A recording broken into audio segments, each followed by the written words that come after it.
کیوں کہ آزادی سے آنا جانا، بے تکلف ہو کر بیٹھنا، بے تکلف ہو کر باتیں کرنا، یہ زیب نہیں دیتا مومن کو، مسلمان کو۔ اس کو کہتے ہیں کہ تقوی کو چھوڑ دیا مسلمانوں نے، اسی لیے ذلیل و خوار ہو رہے ہیں، اسی لیے ان پر عذاب بھی آتے ہیں ان گناہوں کی وجہ سے۔ عزیز دوستو، ٹھیک ہے آپ پردہ نہیں کرتے کسی سے، نہ کریں، لیکن پردہ تو ایک ایسی چیز ہے جو اسلام نے آپ کے اوپر رکھی ہے، آپ کو وہ پردہ کرنا چاہیے۔ مثلاً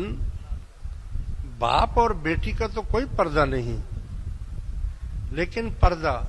نہ ہونے کے باوجود بھی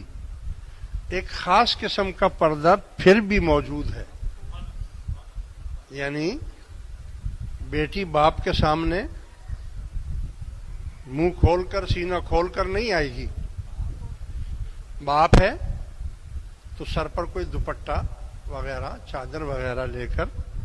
نظر نیچے کر کے باپ کے سامنے آ سکتی ہے، اس کوئی پردہ نہیں ہے اس سے۔ لیکن پردہ نہ ہونے کے باوجود بھی ایک پردہ ہے۔ اسی طرح سگا بھائی جو ایک خون ہے اس کا، جوان بیٹا بہن اور جوان بھائی، ان میں پردہ نہیں ہے، لیکن پردہ نہ ہونے کے باوجود بھی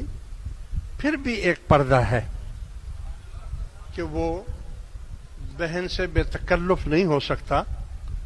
بہن بھی اس سے بے تکلف نہیں ہوگی اور اس کے سامنے حیا سے آئے گی، بھائی بھی حیا کے ساتھ جائے گا، اور پھر اس کے بھی